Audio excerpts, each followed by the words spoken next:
All right, everybody, what's up? Episode 104 of the Duole podcast. I'm Stuart Anderson, and this is just a short introduction before we hear from Aaron Jordin. Grateful for Aaron, the gravel master, gravel king. Dude can't be beaten. He's had 7 wins in his last 7 races out in the gravel world, and it is just so fun to interview him, to hear about his story, where he comes from, how he trains, his philosophy on his family and his life, and just what makes him tick. He's such an example and leader on our team, and I'm grateful for Aaron and thankful for the time that he would spend sharing a little bit about himself and how he approaches cycling. So thank you, Aaron. I know you'll enjoy this episode. Before I get to Aaron, just a couple quick announcements. If you're listening to this before April 1st, the 40th anniversary kits of Duole, the team store is open. So I encourage you to make your order. This is the second time the kit store has been open. One item that has kind of come out as something that is really fun is the Super Thermal. So for some reason, Duole produced the Super Thermal in all black. So it doesn't look like any of the other jerseys. It looks like a piece of outerwear. So really fun. I think I love it. It's such a great look. Really cool item to have, especially in the winter months. So head over to the 40th anniversary store. We'll close that store here 1st of April, and then they'll ship around the middle of May, and we'll have the second order of the 40th anniversary kits out to you. Just a couple weeks, and we'll be at Team Camp down in St. George. On the website, meduole.com, you'll see all the information about camp, routes, what we're going to wear, the awesome raffle, some awards that are going to be given, and just some other information that is available to you for camp. We're going to have over 100 people there, so be prepared and know what's going on. Just go to the website to read all about it. So that's it. All right. Grateful for you. Thankful for all of our faithful listeners. Grateful for this team. Thankful to serve each of you, and I'm grateful for how you contribute and make this one of the best cycling communities in the world. So I'm grateful for Duole and thankful for all that it brings to me and my life and to each other. So enjoy Aaron Jordin. Thankful for him and episode 104. Thanks. All right, welcome everybody. Episode 104, Aaron Jordin. Greetings. Hey, good afternoon. Good afternoon. It is afternoon. March 27th, man. I'll ride outside tomorrow. What are you thinking for this weekend? It's not looking great. I've worked it out, man. I'm doing Hillary Pizza up Oakview tomorrow morning. Okay. Okay. That's it. It's happening. It's happening. I didn't race last Saturday. You did, and I was still like noodle legs with you yesterday. You were whining about noodle legs. Dude, I could bear. And then we had like 20 guys leave that meetup. Yeah. Ugh. Yeah, got a little too hard and long, so that was fun. It was still a good ride. Although I was very concerned you didn't trust my. I knew we were going to turn. There is no fifth hill. There is no fifth hill. Oh man, when I saw that we were headed back into the railway station, I was like, no, we turned. I've had the PRL half many times. the fake out. So.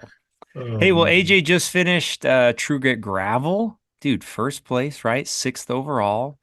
Seventh overall. Seventh overall. Very good. To cap off 7. Is this 7 in a row of all? Oh, yeah. Get his face. It's a humble. I know you always deflect that it's the old man category, but hey. It is the old man category. Dude, first place is first place. It's awesome. Yeah, it's funny because it's only me that cares. And the pressure now that I'm putting on myself, like I am scared to death. I'm like, okay, today's the day. Something's happening. I'm going to get, whoever's going to show up and something, so, but it makes it fun. But great day at True Grit Gravel. Yeah. That course, I hated that course. Like the first time I pre-rode it, it was a horrible experience. It took forever. I was like, I am never going to race this. And then of course I raced it. And the race, I've double flatted and ended up finishing still top 10, but I was like, never again. But then the next year I raced it and it was pretty fun. And so I've had 3 really fun years. Right, the last 3 times have been just awesome, super fun. Is that the one I remember that did you race it? You didn't actually do the race when it snowed. Did you? I lined up Oh in my the goodness. snow, and by the time, he did his like, okay, this Yeah. is the course, da, da, da, was so wet that, you roll out and then you turn right. Yeah. We rolled out and I looked at Scott Allen, he looked at me, and we turned left. And we rode right to the car, loaded up. And it still took us until like Cedar City to warm up. It was So so cold. so funny. Scott Miles, I think, did it, He and did. his bike has never been the same since. I It was one remember of those. Yeah. that. That's funny. I Yeah. remember that day. Like Oh, Taylor Cannon sent me a picture of him at the top of Utah Hill. Just yeah. it was like a snowstorm. It was Oh, snowy. just crazy. Yeah, That's that was a funny. crazy day. Good day not to race. Yeah. I don't remember how we met other than there it must have been 2018, 2019 on Zwift. That was it. Yeah, I think so. I don't Yeah. even know how we even connected. Maybe Sharp invited me to a Zwift ride or Or Britain? I don't know. someone. Yeah. It was those were the days though. I joked yesterday when we were on Zwift, the intimate groups on Zwift. That's the way to go. When there's not like 40 dudes. I like 8 or 9. It's good in there. Yeah, and remember back then, you were with everyone. Hmm. So we'd be riding along, and then Yeah. you'd hit a group of people, and it's like, now who am I with? Which color avatar thing am The I? Bumblebee kids, man. That Yeah, was and it. then you went with the Bumblebee kits. Yeah, Fun. it's funny. Well, Chair wrote just a short introduction for AJ that we can use to kind of kick things off, to kind of spur some discussion. It's good, AJ. Don't be nervous. Very good. All right. He's been riding and racing bikes since before most of the podcast audience was born. Is that good or bad? I don't know if Yeah, that's kind yeah, I of don't think it's so good. uh, but he's so much more than a talented cyclist. He's one of the most driven, goal-oriented people you'll meet, and he's a natural leader, both on and off the bike. He's raced hundreds of races, some years more than 50 races, and truly enjoys racing, but he loves to mentor young cyclists even more.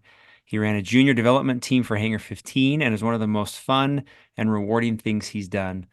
When he's not out putting in the hours and watts on the bike, he's leading huge team rides and projects for CHG Healthcare, and he's busy being the most supportive dad and husband.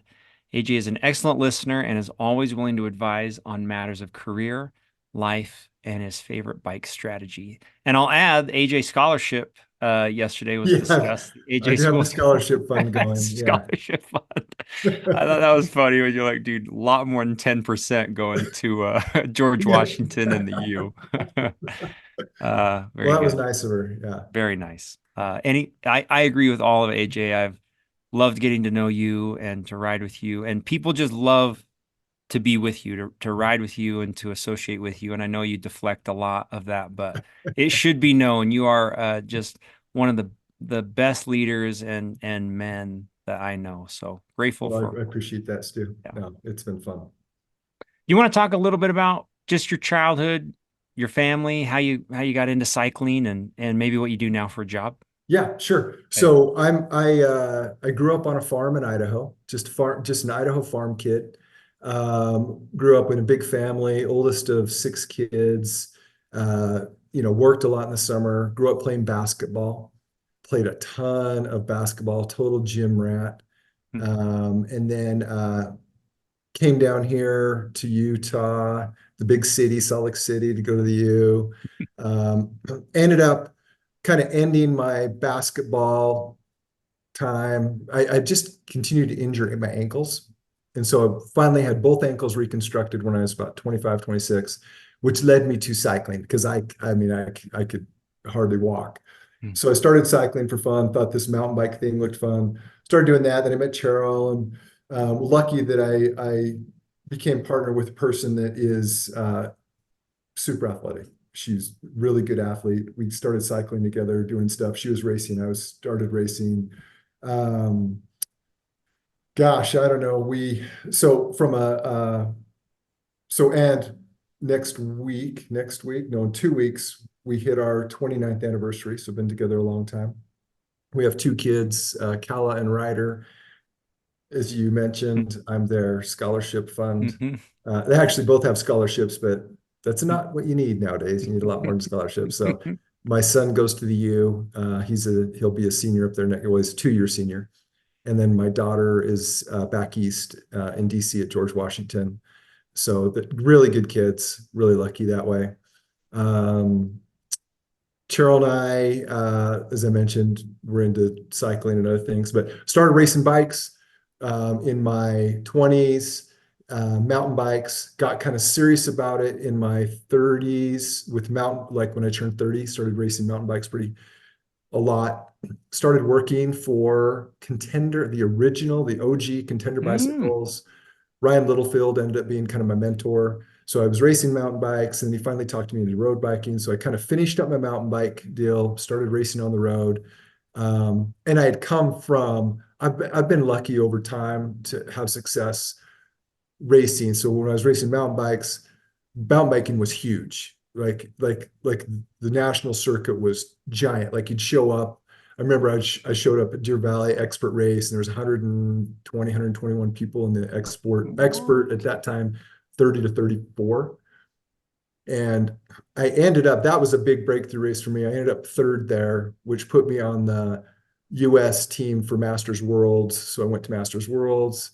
And then the next year, Ryan talked me into focusing on road biking. Mm. So I'm kind of hyper focused guy. So he taught me how to road race. And that's where kind of the road racing began. And Cheryl was racing at the same time, doing some road racing. She moved up really quick. She was racing the 1-3 women. And I ended up after I think 2 years with Ryan, like, Aaron, the break is going to happen here. Mm. Be there. Follow this with like very instructive, like mentor. Um, he helped me through that. So I ended up moving up to Cat 1 after 2 years. So I Okay. moved up pretty quickly and then just raced a lot. And Cheryl was racing, and then we started having kids, and yeah, so raced a ton for about, I don't know, 8 years, 8 or 9 years. Mhm. And then, and really cool experiences, super fun. Cheryl was racing, and then she was doing a lot of running. Then we had kids, and so we were balancing all that, but we were able to kind of manage it through those years. And then I took a break from racing and started doing triathlon because Mhm. I just lost my love for road racing. You do so many races Yeah. that, like, literally some years. And I ran teams. I ran like some big teams. We traveled. We did all that stuff. So all that's going on, and then finally just kind of got burnt out. So I started doing triathlon. We did that together for about 6 years, and then my son got back, started getting into racing mountain bikes. And so once he did that, I like kind of shut off the tri stuff and started mountain biking with him. Mm. And then he developed, and I got into that again. And then I got old and started racing gravel Oh, bikes. so you're That's Ryder it. Jordan's dad? Yeah, exactly. Yeah, yeah. You would not believe how That many is times I get like, "Oh, you're Ryder's dad? Are you Ryder Jordan's dad?" Yeah. that's good. You do So have an Iron Man tattoo though. I do have an Iron Man tattoo. Did that Okay. after my first Iron Man. You Yep. did. You still And happy it's about it? my only tattoo because those things hurt. They, And I don't get how people like get addicted to tattoos because they hurt. yeah, So very good. You're good at this, like incredible. What do you think it is that draws you to endurance sports? Is it the process? Do you just enjoy the experience? Like, what is it that keeps you coming back? you sent me that question, and I was thinking about it, and um, the interesting thing about endurance sport is it's like within your control. So you think about your day, and there's so many things that, like, I go to work and I get assignments, and I'm relying on teams to get some stuff done, or someone else to give me this information, or the market to do this. Whereas with endurance sport, whether it's running or triathlon or cycling, I mean, ultimately, I mean, there's luck, but if you prepare really well, if you maintain your equipment, if eat good food, if you stay, all these things like are like you get to control at least you control your outcome. Like if someone else shows up at you're racing, someone's faster than you, great, they beat you.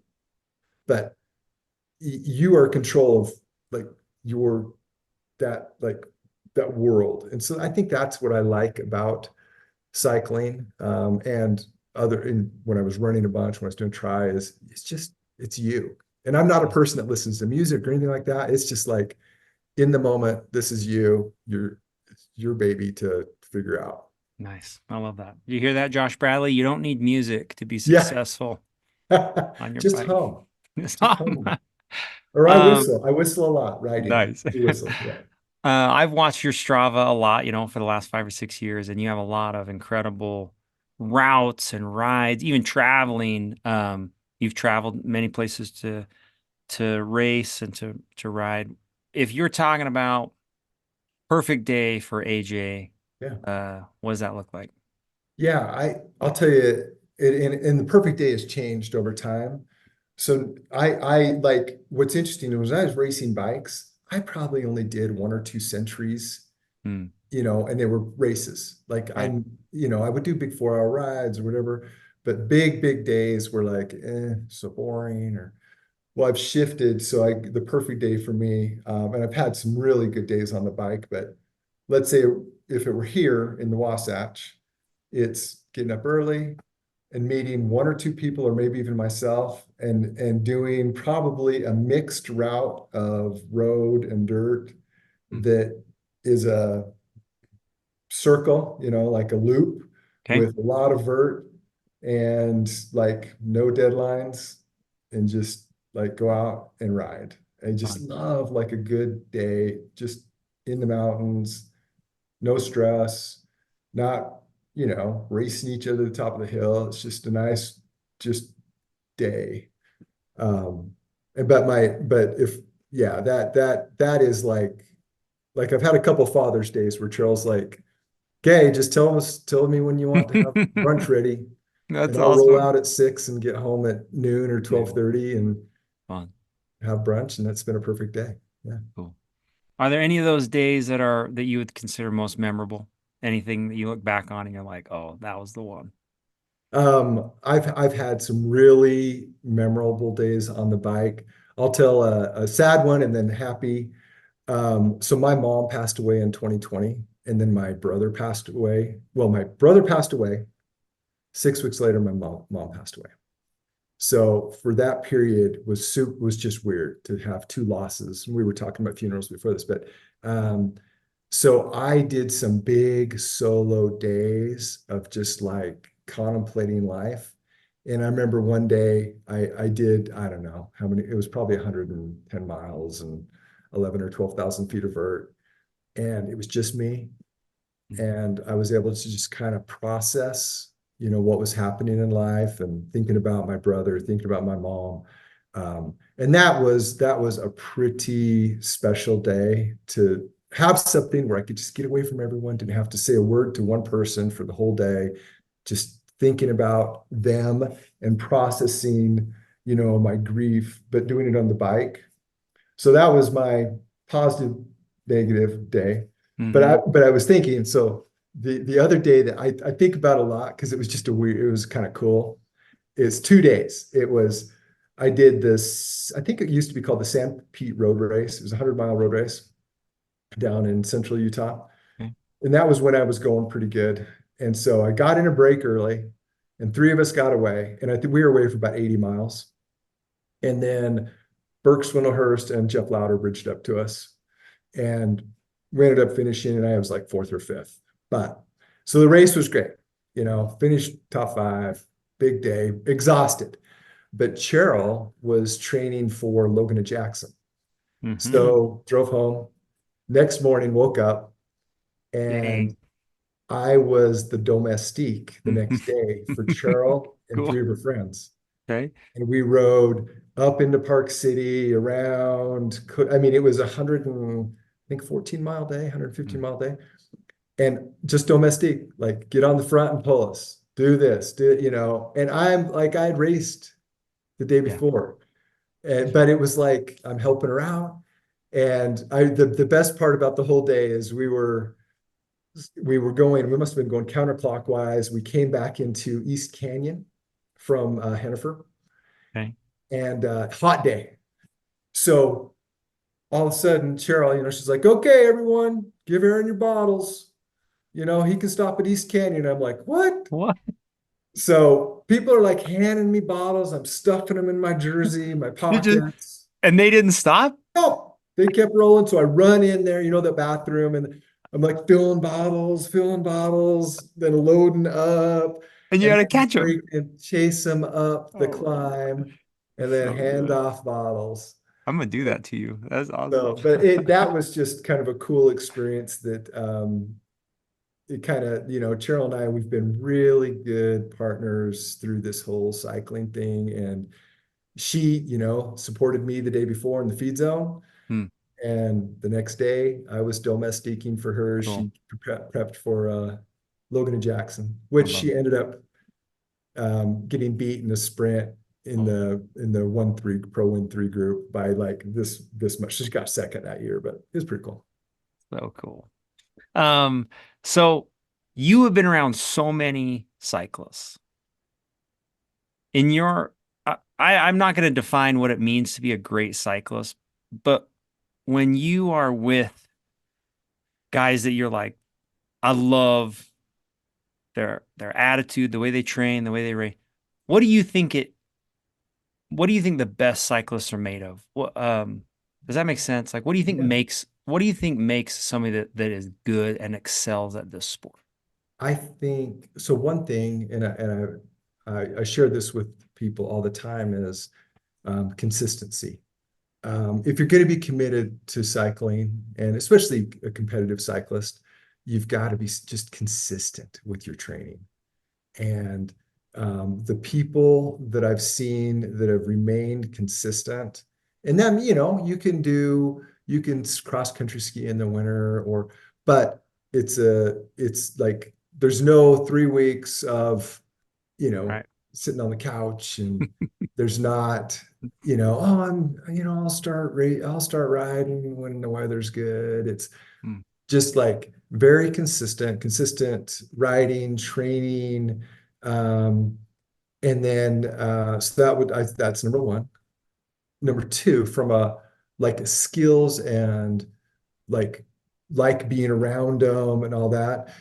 I think those people that have stretched themselves and have raced quite a bit, Mm, um, man, you develop such good pack skills, and you understand what other people are going to do before they do it. So I feel more safe with those people. They understand, I think, it's okay to fail. You don't, you lose a lot more races than you win. And they understand kind of that depth of um, like suffering that to get to a reward. mm, So consistency, I think that you've raced. And then for me personally, when I'm like on big rides, it is so nice to be with people that can be riding a bike and enjoying the day and not have to talk about cycling. mm. Like you're talking about, Right. you know, politics or your family, or, it's okay. Believe me, I love talking cycling, but it's just cool to like, to me, it's like if I were a golfer, and I've been a golfer, but when you're golfing, it's Don't like a talk about. social, like this Yeah. social thing. So I really enjoy people that can be, um, that can treat it as a social experience, as part of it. So I don't know. Nice. That's good. I love that. Um, Rapid fire questions. I didn't put these on the Google Doc. You Okay. ready? Okay. All right. What bikes are you riding right now? I've got a S-Works SLA, loving it.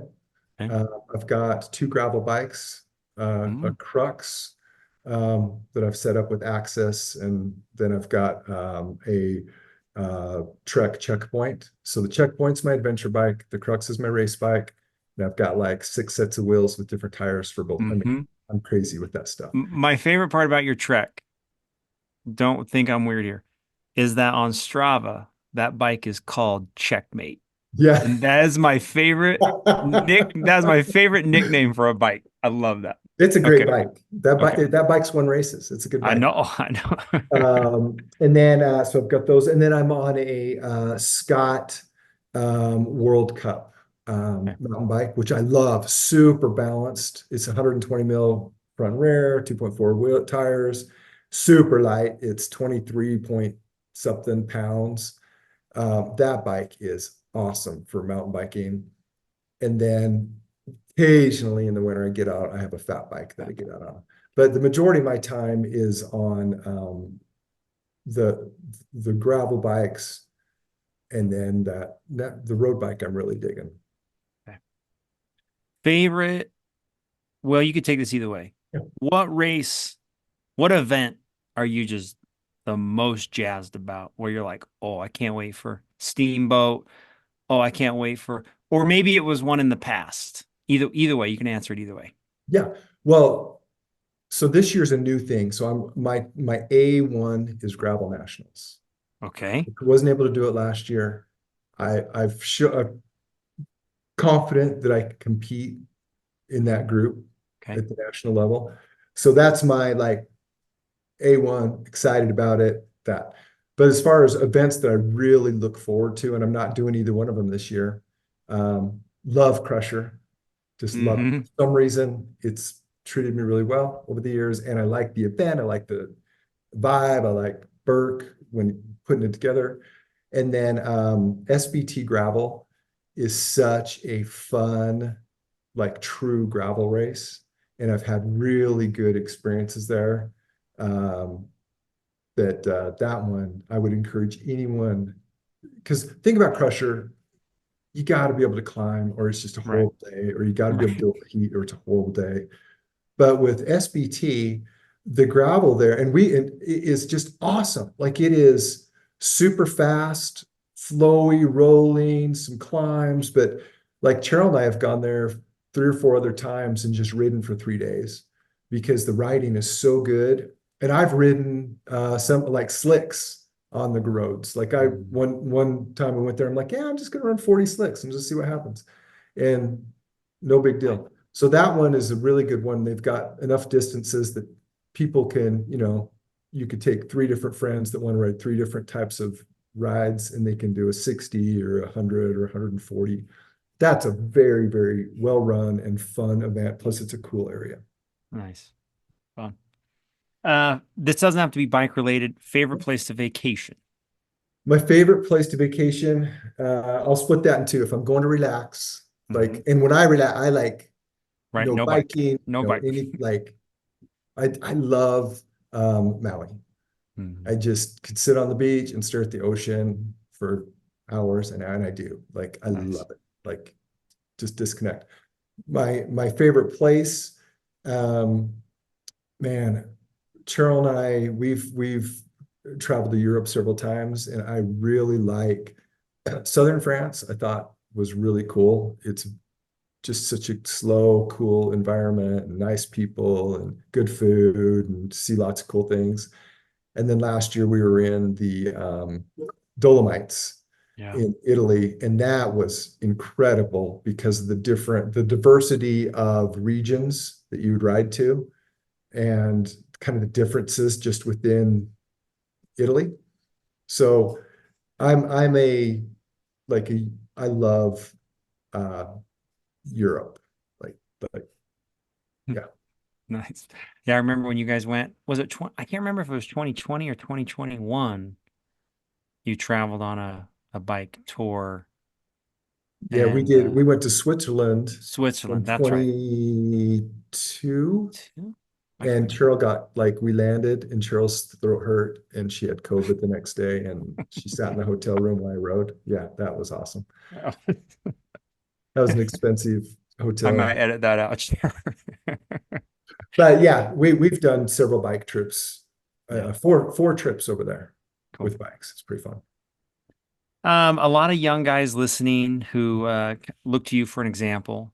And I've watched Ryder. What a good, he's an awesome son. And he excelled at mountain biking. When it comes to, and even what Chair says here, mentoring, young racers, what advice would you give to dads or coaches of these young kids who are coming up through NICA? How did you make it work for Ryder where it wasn't like too weird and he actually still enjoyed it and Mm. was successful at it?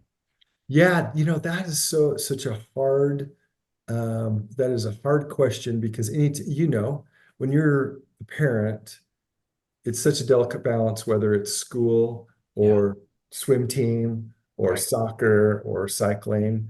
For cycling, I think Ryder and I, what I tried to do was make it, I mean, once we got over the hump of, Dad, this is really hard. Why would I want to do this? To where he started liking it.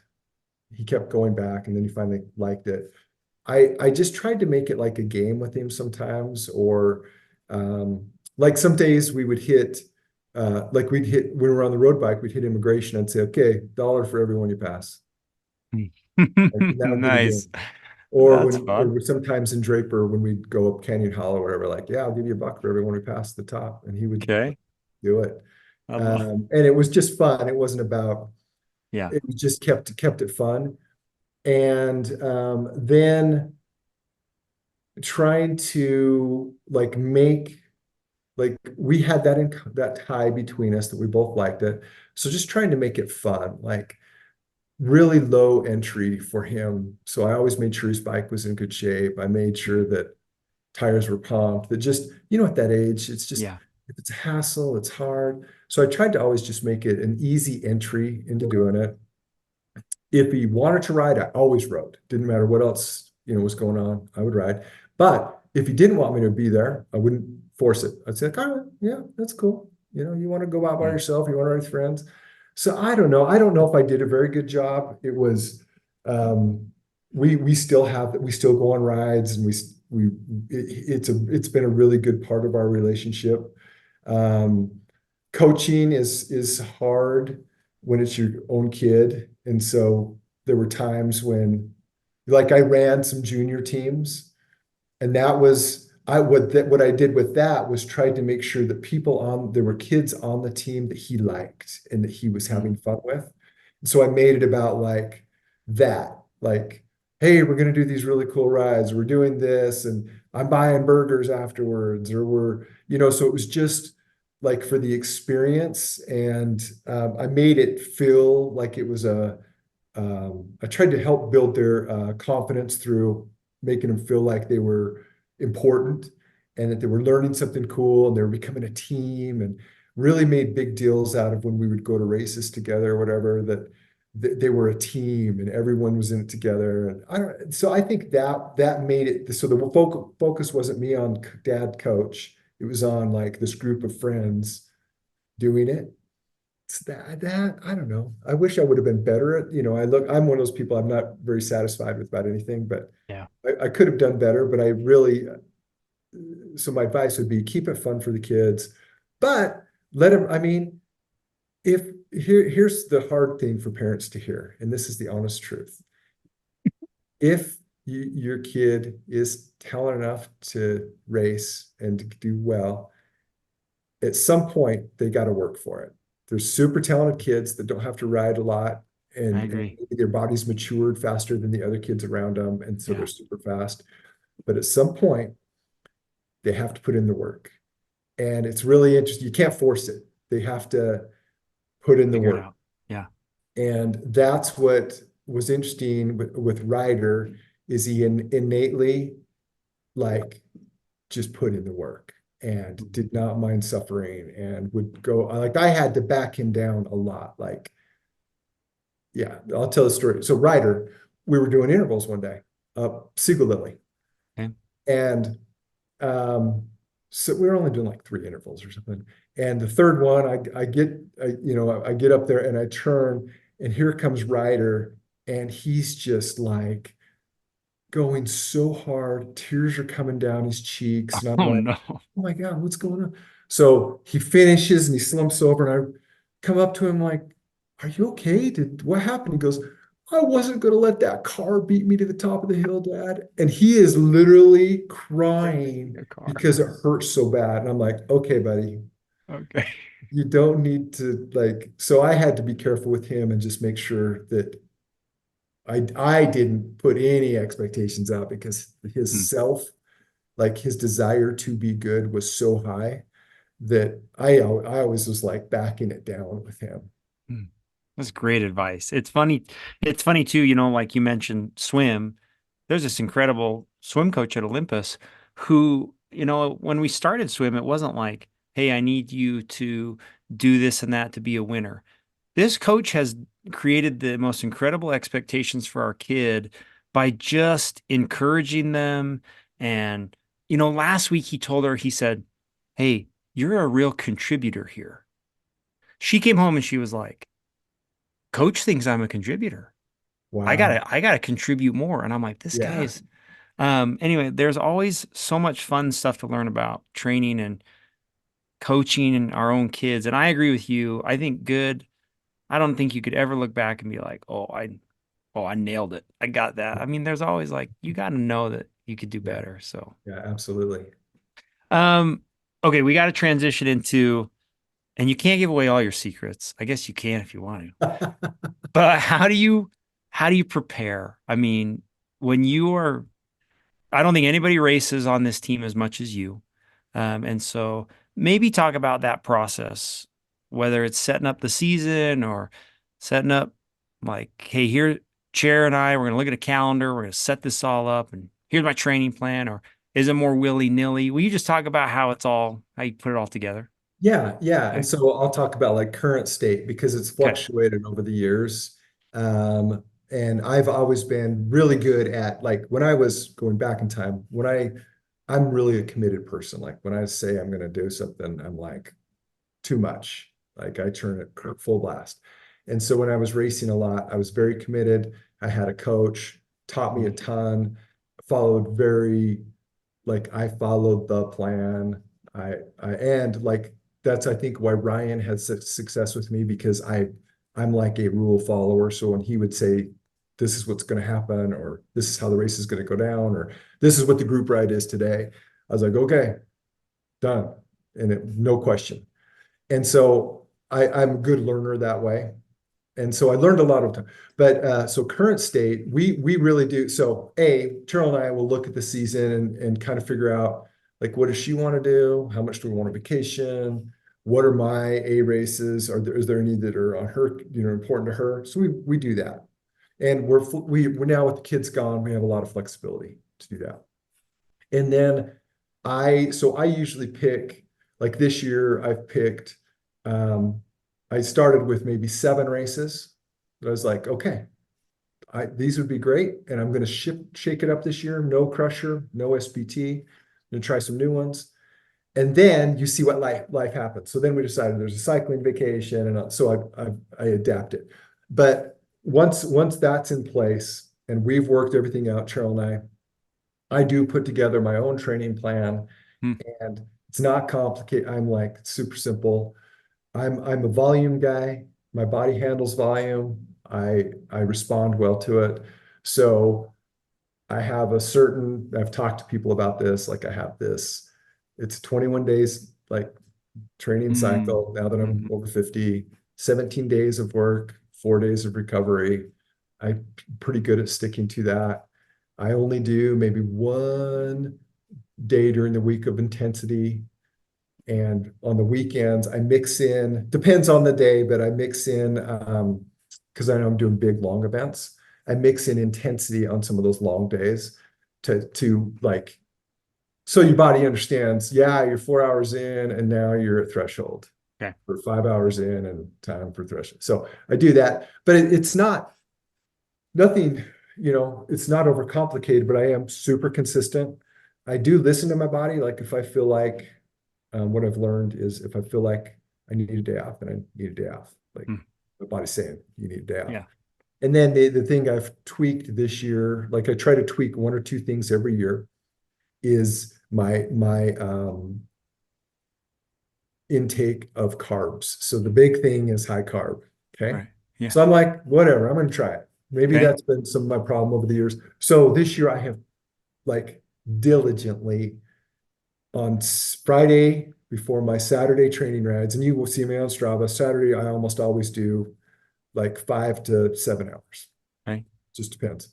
And I like literally bottles out, Mm. measure everything, all of my types of food, and if it's going to be a hard day, it's this type of food. If it's just an endurance day, it's this type of food.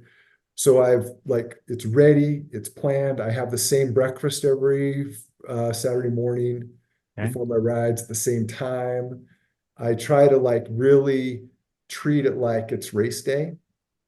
Even on my big endurance days, it's like race day. Maybe the food changes, but and so that has helped me so that I again that consistency. So like when I go to Crusher, Just as in my head, Saturday. here's the only difference is I'm like, it's a big Saturday. It's actually going to be shorter than most of my other rides, Right. but it's going to be harder. And so like get your head wrapped around, I'll visualize like the first 30 minutes because in gravel racing, it's brutal. Yeah. And I'll think through, okay, remember you're going to hit you're going to go over the cattle guard. It's going to go full gas. What's it going to feel like? I'm laying in bed. I'm thinking about it. Like, okay, remember you're going to have to follow these wheels. Hey, you're going to get a point. I'm serious. I talk too much. I literally will say, you're going to go through a bad patch. Okay. Recognize that it's a bad patch. And so like try to work out all that stuff before the race. And so then when I'm there, and it's weird, I'm a different group ride guy than I'm a race day guy.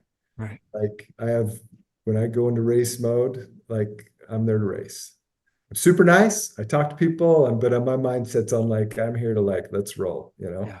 And so, but by visualizing and going through the things I've learned over the years, it really helps. Cause like, on the race this weekend, we went into that first section and I was like, okay, just keep moving up, follow these wheels, put in the effort here.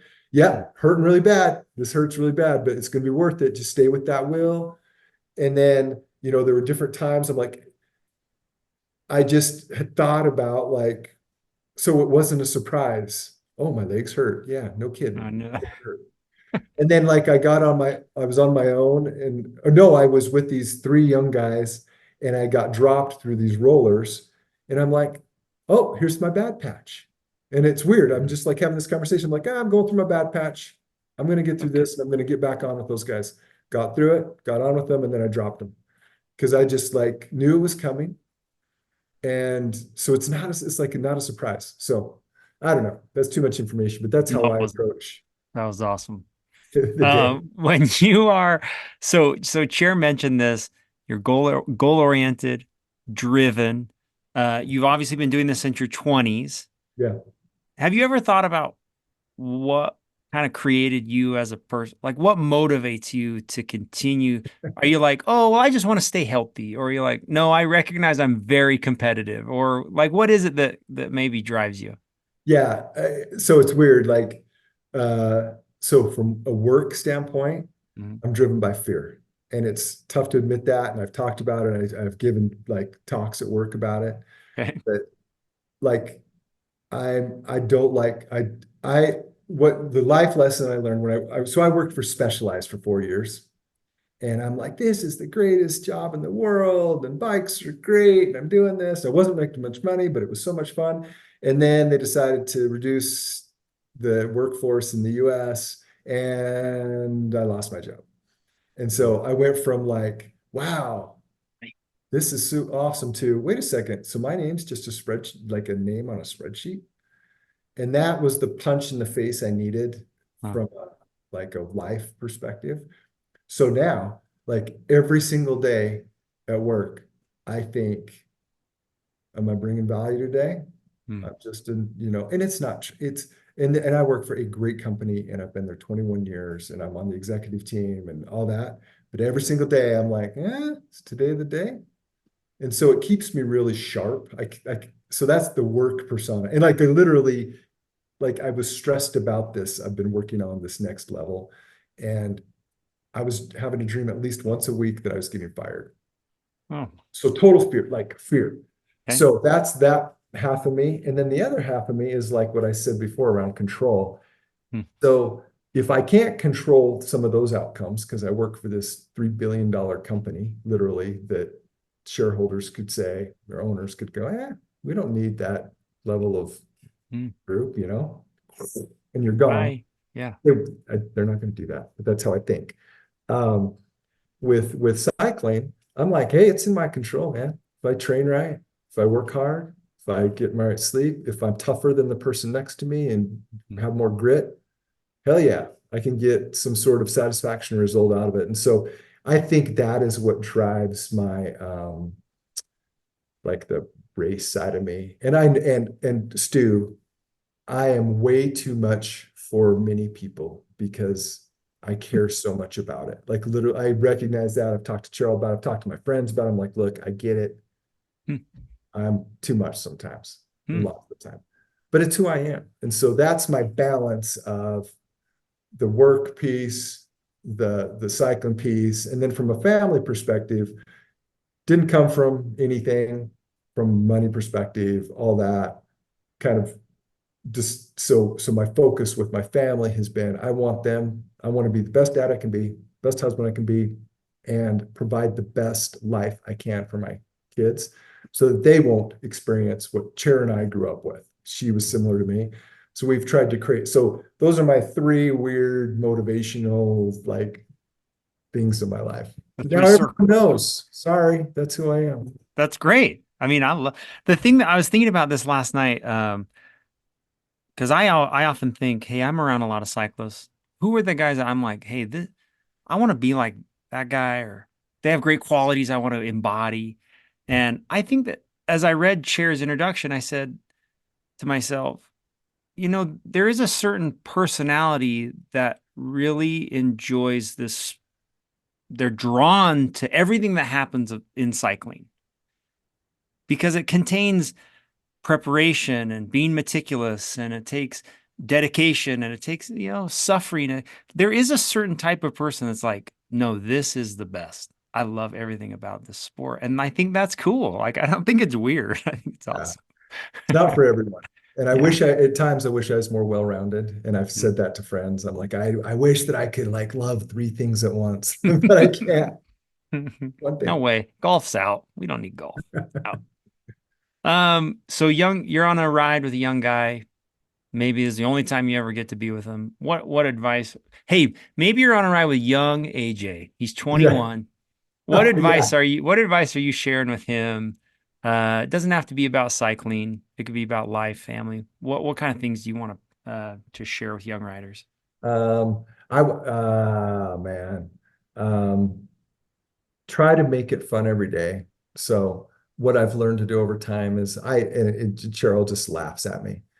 So I make every ride about something. It's like always a game, Hmm. whether it's um, TSS for the ride, or I'm going to, do this cadence. I bet I can't do this cadence this long, or I'm going to see if I can end exactly at 30.4 miles, or Well, just do silly stuff. even 1 month, what was it? You did 100,000 vert or like a Oh yeah, week or I do all I sorts of love that. Rain Man Okay. stuff, Okay. but that's what keeps it fun. So I'd say find ways to make Okay. every day fun. Um, Second thing is, look, if you don't feel like training that day, just try it. Just get out. Because I've Mm, had very few days where I've regretted get on the bike. Like probably maybe two or three my entire life, mm. where every time I've either gone for a run, gone for a swim, gone, for a ride, it's always been had a positive impact. So Yeah. the man, I don't know. I would say, oh, this is a lesson that took me a long, long, long, long time to learn is enjoy success. Mm, So I've there's so when I did this perfect example, did my first Ironman, okay, and trained my ass off for it. Had a really good day. Um, Great swim, really fast bike. Fell apart a little bit on the last 5, 6 miles of the run, but finished. I remember crossing, da da da, walked over. Finally, they let me sit down because they don't want you to sit down. It's weird. mm, And immediately I was like, huh, what could I do better? What's mm, going to be my next event? Man, I should have done this. So I literally enjoyed finishing my first Ironman for about two and a mm. half minutes, maybe. And I think back on that I've wasted all. So I would say to my younger self, hey, enjoy the wins, enjoy success. And you don't have to like dwell on it, but like it's okay. It's okay to feel good about accomplishing something. Yeah. And since I've done that now, and I really incorporate it into work too, is when I accomplish something, I'm like, hey, all right, I did something. Let's okay. I don't have to do anything like more today. So is enjoy, celebrate the wins. Nice. I love that. Yeah. Okay. Last year. And then the Well, yeah. last piece, I'll just, this is the most important. Keep them coming. Okay. Always push hard over the top of a climb. Hmm. If you keep that power on, I've won more races or made more breaks by keeping the power on over the top of the climb. That's the secret. Nice. Zach knows about it. I've been teaching Zach. Cool. What does that account in Swift too? Do we have to do that in Zwift? Do I have to push over Well, the it, top? it does help in Swift too, but It's pretend. Zwift It's is not. pretend. Oh, so good. We actually, so we had our little girl got 2 victories last mountain bike season. And I'm That's with Bart. huge. So Bart Gillespie's with me in the dad zone, we call it. Like we're the pit zone dads. And he said he actually gave that advice coming from somebody who was also like a He's a Utah. Yeah, he crazy, wins. just He said, listen, you don't win a lot of these. You don't get a lot of wins. And he's like, we got to enjoy this. We got to teach her to that this doesn't happen that much. And we really need to enjoy and sit back and say, because she was doing the same thing you did. Like, hey, when's the next race? I got to win the next one. And I'm like, anyway, great advice. that Bart is an awesome guy and he's a smart dude. He had Yes. so much experience.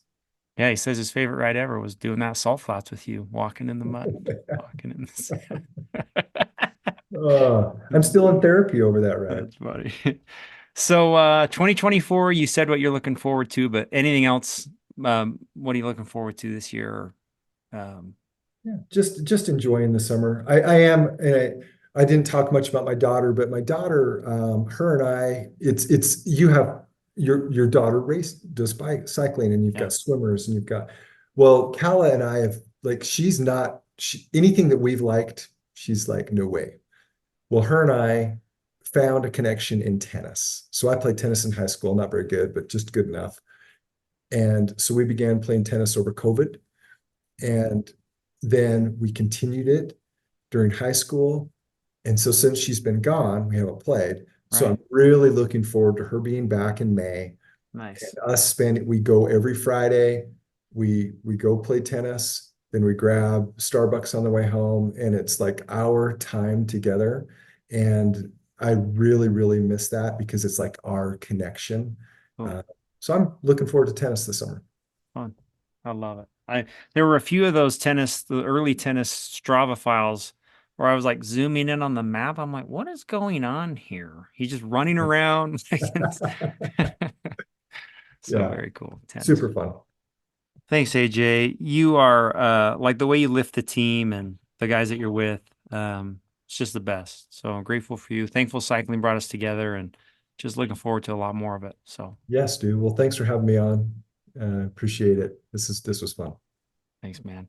And it's funny. I do look back on we've used the safety podcast for like 3 or 4 years now to tell people not to be dumb on the group rides at team camp, and it literally it has thousands of downloads. So anyway, That is so funny, it is but fun. important. I'm glad Very people are important. listening to it. I always kind of run it through my head. I'm like, there's a cat. I'm like, well, if he jumps out, I'm freaking crushing that cat right Right through now. it. All right, All man. right. Grateful Thanks, for you, dude. AJ. All right. Thanks. Bye.